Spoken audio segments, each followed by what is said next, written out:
Welcome back. If we fall asleep, it's because we've eaten. And eaten well. Adelle, how did you find the Sarova lunch? First, I never finish my food. So I even had to Instagram my empty plates after finishing the entire meal. As proof. The pasta alla polo. Mm-hmm. So it's like chicken, creamy pasta with chicken and mushrooms, and oof. Yeah. It was good. You notice I didn't offer you guys it. You guys offered me yours. I was just like, yeah, by yourselves. Yeah, me, I was so full from breakfast. All I had was chicken wings. But still... it still hits. Yeah. Derek and Nick enjoyed the scrumptious. What did you have? Pork chops. Pork chops, yeah. Nick, this is behind the scenes. Amazing. A big thank you to Sarova for just the amazing meal. The amazing meal. Yeah.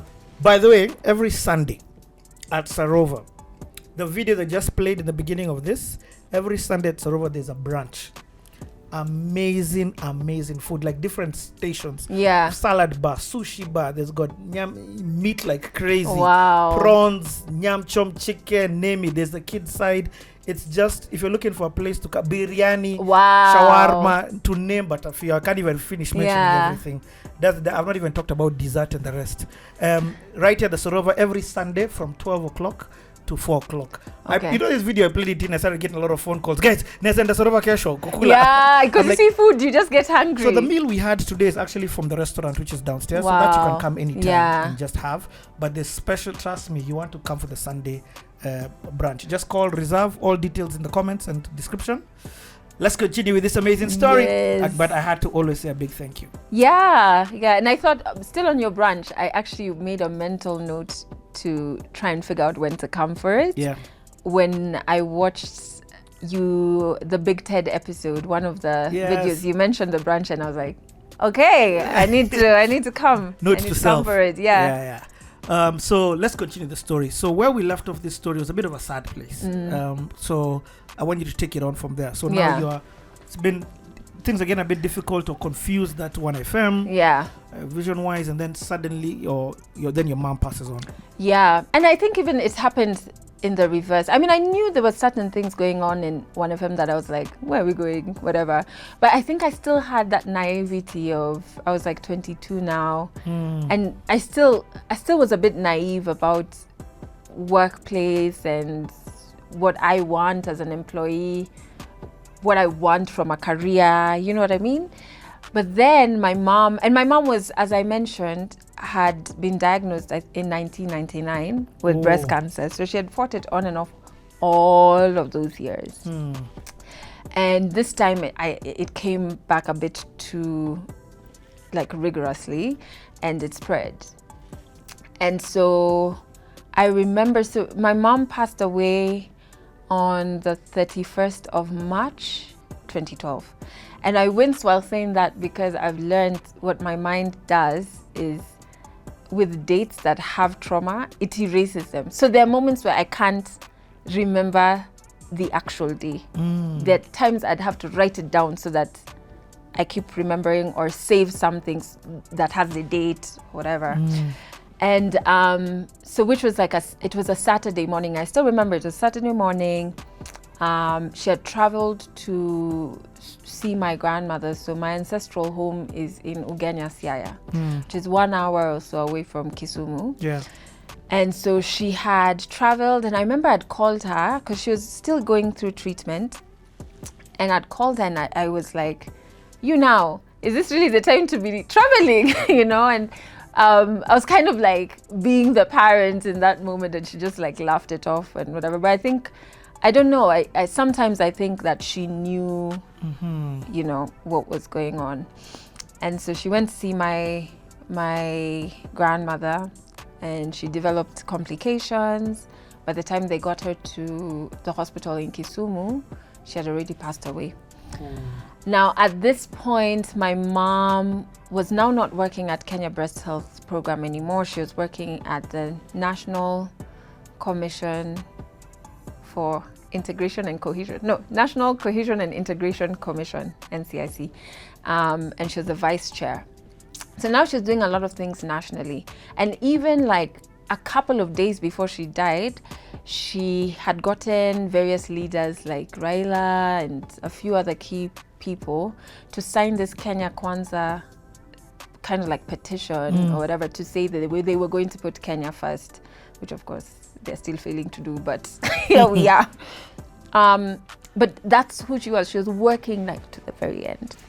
So it's Saturday. I'm at home in Langata with Amanda, my sister. And I'm getting ready to go for my first yoga class with my then boyfriend. I've convinced him. Like the things we make men do. I'm ready. I still remember even everything I was wearing. And then Amanda gets a phone call. And when she comes out of her room, she just keeps saying no. And then I knew. Like, she didn't have to articulate the words. I just kind of knew.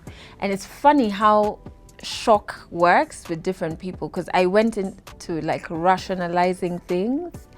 So I just grabbed a duvet. So I knew, one, people are going to be coming to the house. So I grabbed a duvet. Then I was like, I don't want people to worry about me, so I'm not gonna get into bed. I'll go downstairs, but I know, I'll be there for a while because there'll be so many people coming. Let me take a duvet so that in and out of people coming, I'll be sleeping and I'll be warm. Literally, I have just found out my mom has died. These are my first thoughts, right? It's weird how the mind works when you're in shock and but then again, there's no right way to receive such news. So, went to the couch, and then family started, trooping in. The days before her burial were like kind of like blurry. All I remember is like my Auntie Jane, making sure there was food around me all the time. Because when I'm not okay, even to date, I don't eat. Like literally my emotions and my appetites are like this. So if I'm not okay, I literally will not eat. And I won't be hungry. It's not even that, I'm so hungry, but I don't have the energy. There's just no hunger, right? So I remember her constantly, like, there was just constantly a plate. Yeah. You like chicken lollipops, samosas. I still remember that. I remember my other aunt getting rid of all my painkillers. I mean, I wasn't abusing painkillers, but she didn't want me to develop any sort of, need for them. That was clever of her. I still remember, and I remember afterwards being like, Auntie Betty, do you know how much that whole pack of Betapin was? And I just remember so many people coming to our house. I remember Raila came to our little house in Langata. We're not from, I think it was a time when I realized my mom wasn't just my mom. I was like, what? We got a letter from Kofi Annan. What?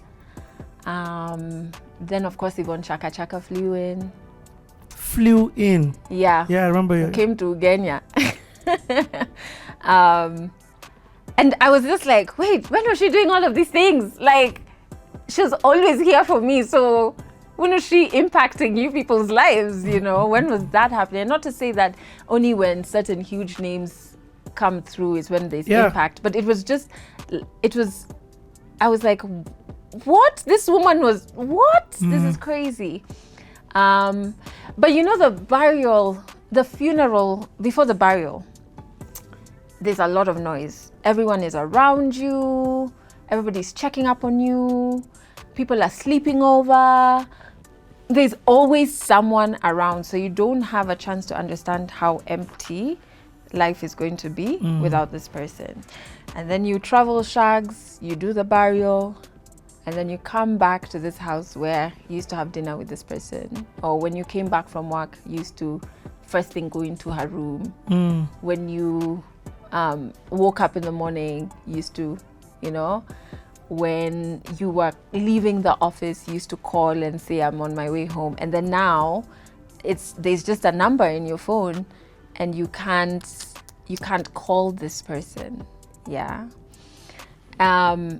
It's like the way I've been telling you throughout this whole time. Your mom is the hero of this story. And I've been saying it just because I've been hearing her presence in your life as you're growing. Yeah. And so now she's gone, and you kind of have to, I don't know, acknowledge, accept, or figure out what even that looks like. I was just finding out now in therapy that I thought I'd accepted, but I haven't. And it's been 9 years, going on 10. Oh. And I realized that that's normal. My therapist was like, imagine, that's normal. It's normal. That's so powerful. Now is when you now are confronting certain emotions. It's normal. I thought I had. And then last year, I really just, the grief took another hectic turn that it felt like it was day one. Last year. And and when I say last year, I'm not talking early last year. I'm talking like late 2021. It felt like day one. So now I was like, what? Am I not making any progress? I did everything. Like, I read all the articles. I did everything I was meant to do. But grief is so tricky. It's so tricky, you know. Abel, when I went to Zambia, I interviewed Adelle Onyango, and he said one of the most powerful things. He said, you know, the hardest grief is extremely difficult for people who are loved so hard. Oh yeah. Because this person wasn't I'm not saying if it wasn't a bad person, I mean the person was a bad person, you wouldn't miss them, yeah. But I'm saying because they were so loving and such an amazing person in your life and so impactful and so present. Oh yeah. That hole is 50 times. And she occupied various roles. So I didn't just lose a mother, I lost a friend, and a best friend at that. I didn't just lose a best friend, I lost a mentor, career-wise, advisor, you know. I lost a cheerleader. So you've lost multiple people that were embodied in ones, but there are multiple roles, you know. And just even to show how close I was with my mom, when I came back from Botswana, and now I was in Saints, my mom was those ones of like, she's not going to buy you a cell phone. You either work for half of it or half of what the phone costs. And remember, back in the day, phones were super expensive. Or you just don't have a phone. So while I was working to save for my half of the phone, I was sharing a phone with my mom. And because the 3310 I had in Botswana, their system is different. Like it's locked to the SIM card. To the SIM card and to that network. Yeah. And then you can upgrade with the network. It's a completely different system, right? So anyway, and back then, River Road hadn't learned how to crack the phones. Now they do. But so I was sharing a phone with her, and I was in a relationship with that black tie. Ooh. So she knew when we had our first kiss. She knew. And it was not at I sent you to school to read, and these are the things. No, it was just like, how are you feeling about it? Are you comfortable? Those are the comments. So that's how close we were, you know? That's close, man. The guys who call SMSing you, Leo, baby. I don't think you even knew. Boy, poor young man. I got you, girl. Right? When you coming over. It's both of us. Look at this guy. Look. Oh my God. That's crazy. Oh, shucks. That's a best friend. So that's a best friend. And so that's what I lost, you know, and then also the media industry is so, you don't get to be a human. You don't get time to be a human being. So I think even after, I struggle to remember how much time I took after the burial, but it was 1 to 2 weeks. But even the burial, what I remember, which was so interesting, is first and foremost, it took us like 3 weeks. Django, in true Django fashion. We have to mourn dramatically for a while. So it took us like 3 weeks. But I remember we had a mass here at Don Bosco, and the church was so full. And obviously, as the family, you're sitting at the front, and I gave a speech where I read a poem. Because I wrote a poem, and I read it. And when I looked up, I still remember, this is why I'll always have time for Sauti Sol. All 4 of them were seated right up there. don't know why. I don't know, because we were not BFFs. Like now I'd understand, you know, not that to say we're BFFs, no. But it's like, okay, BFFs. Some of my people, Daniel insult me. But like, I remember seeing them and I was just like, oh my God, how comes they're here? You know what I mean? Like, and it's, I still remember that moment and seeing like my boss, seeing a cleaner from work, it was just surreal, you know? But we did the burial, which Can I ask this? I know Jangos bring the body. Yeah. Did they do that for your mom? What do you mean bring the body? Sometimes they bring the body to the house. No, but in Shags, here no. Oh, here no. Here no. So in Shags, the night before the burial. Were you in Shags at the time? Yeah. So did that help? I don't think anything can help at that point. Okay. I get. I don't think anything helps at that point. You think, and also because there's so much to help you run away from reality. Oh, I get. My friends were there, and like, you know, they're also trying to get you away from thinking about it by talking about completely other things. Then there's so much to be done, you know. There's so many things, and sometimes, like even now, I now have 2 nieces and a nephew, and one of the things I'm just like, damn, they never got to meet their grandma, and they would have been best friends. So I try and like save all from YouTube, all interviews she did, and in doing that, I found footage of the funeral. And I was watching it and I was like, I don't even remember, when did I buy those shoes that I'm wearing? I was like, this is like an out of body experience, because I don't remember this. I don't remember that.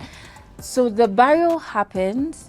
I'm so glad that you get to show them that. Part of the reason why I love CT is that fast forward down 20 years, 50 years, your story is there told by you. Exactly. For the next generation. Exactly. And things like that. From your own mouth. Yeah. This is so important. I wish I had, you know, now there's so many phones I've been through, so I've lost SMSs. Yeah. I still remember her number, and I'm bad with numbers. Even my own cell phone number is saved in my phone as me. Like, and not as Adelle, as me. M-E, right? Because I go blank. But I still remember my mom's cell phone number to date, you know? So I wish if there was a CTA then, it would have been so nice to have had her on it and had that as a family to hold on to. It's been so weird because 1 or 2 people have called me, actually not 1 or 2, a couple of people. They're like, I want you to interview my dad. No, don't put it on YouTube. You just come and sit down and talk to them. Yeah. And I'm like, but I understand it. And you know what's so important before, and why sometimes I think my mom knew that this is the end. She wanted to do 2 things. One, she wanted us all to take a trip to India. I don't know why. Like a girls trip. We were just like, India, we want to go to Vegas. Turn up. Not be cultural. And then she organized a photo shoot for all of us, my sisters and her, with Barbara Manishi, a fantastic photographer. Yeah. And we had a makeup artist. So you did it? We did it. Oh, wonderful. And my sisters and I were laughing, especially Amanda and I used to like poke at my mom, and we used to call her, hey, Sonkores. Because we're like, hey, gonna makeup. Hey, Sonkores, you're paying for all of these things. But at least we had that. That was like a really nice last thing for the 4 of us to experience together. And she had this close to the time she passed. Yeah, very close. Very close. So you know, the funeral happens and there's so many distractions, and there's politicians, so you know, there's a lot of distractions and useless speeches. But then you come back home and then you're faced with that reality. And I don't think I really fully I don't know if there's a way to prepare for it, because I wasn't prepared for it either way. And I remember I bought huge shades, like huge. And I would drive to work. This time I'm doing the show alone. And what I alluded to before is that I think I only took, after the burial, 2 or 1 week, which in hindsight was not enough. Yeah. But then again, what is enough time? Yeah. So I went back to work and I'd have this huge shades and I would just drive crying. I remember one song that used to always make me cry without fail is Dance in the Rain by, 2 songs. Dance in the Rain by SDL. I don't know why. To date, even like if I'm listening to music in the car and I'm put it on shuffle and that song comes, I quickly change because it takes me back to that. It always used to make me cry. And then Pata Pata by Miriam Makeba, that was my mom's favorite song. It was her ringtone, everything. So that song, like, it carries so many emotions for me. But I'd get to work, Barclays Plaza, literally be crying in the lift, I'd collapse with the receptionist. She was doing admin stuff at the time. Her name was Susan. I'd like collapse crying. Not I have a show. I'm about to go on air. Yeah. Go on air. Hey, OneDrive, welcome to OneDrive. Zima the mic, cry. As the songs are playing, as people are jamming to the big tunes I'm playing for them, I have cried Yangu Yote, then come back on. Oh, I hope you enjoyed that song. Cry. It was hell. What? It was hell. Isitoshe, I come back to the show, to the station. We've been given different roles. Me now, because I used to talk and listen to people, my boss has decided I can do HR. So now, HR. Now I'm checking, I'm Googling. Mope? No! Just... See now how people are sneaky in these corporate streets. These Kenyan streets. We've seen this strength in you. Compensate it then, dude. Kenya, hizo tabia tuache, please. Bad manners. It's so bad. And then HR. HR. These guys. For a company that never had a HR, so you're building the foundation and you have zero skills. So I had to Google, like, what is HR? What do I need? Okay, health insurance. How do I set this up for people? What are the labor laws? What is this guy meant to give us that he's not giving us? Okay, so we need this. Oh, there's conflict. People management. HR while is a I'm skill on its leaving. own. What? And doing a radio show. Okay. Dude, that was difficult. That was, and you see, the media, the way it is, and I'm not complaining, and it's not a weakness, but it doesn't see practitioners in it as humans. You're not seen as a human. You just have to show up, and it's tough. I wouldn't even say it's media. I think it's corporate culture. Yes. Corporate culture. So it's not just within the radio presenter, or it's just Kenya corporate culture. And now this happens when I'm 23. Wow. Yeah. And I realize, I'm like, now I'm no longer blinded by, I'm working around the music and I love and celebs.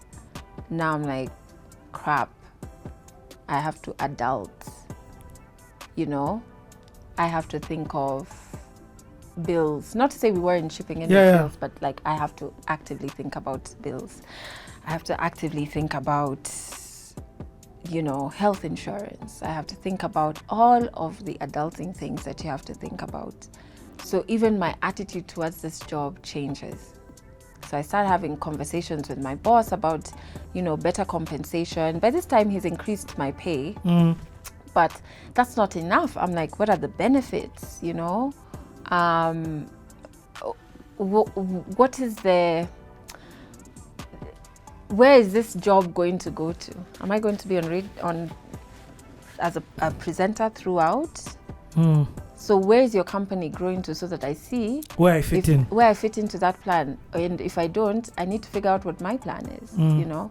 And you're doing all of this while I've lost my confidence, the person who tell me, ask for this, do this, in a work setup.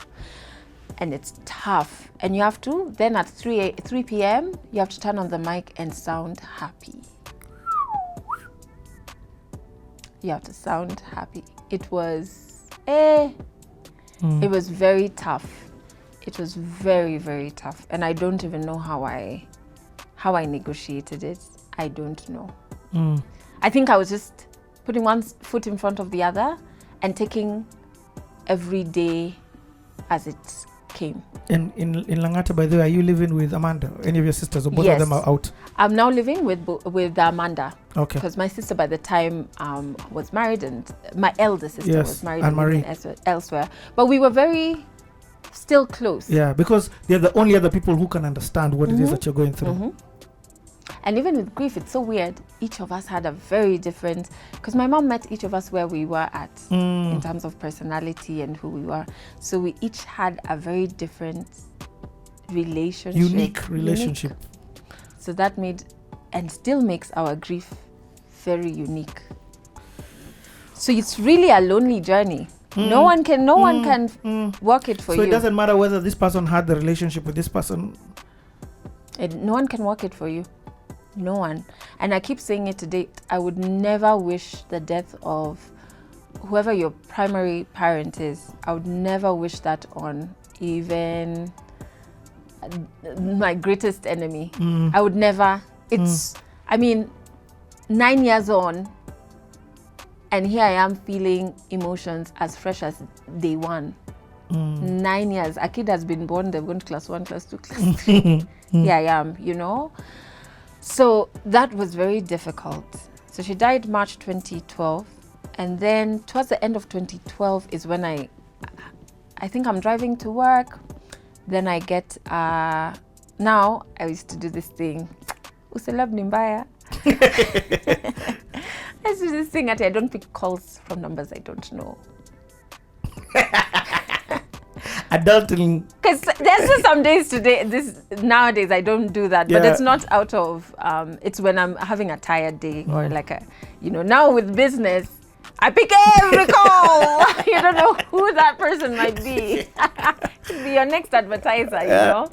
So I didn't pick. Also, I was driving, in my defense. See you, celeb, only. And then I get an SMS. Hey, it's Caroline Mutoko. Please give me a call when you get this.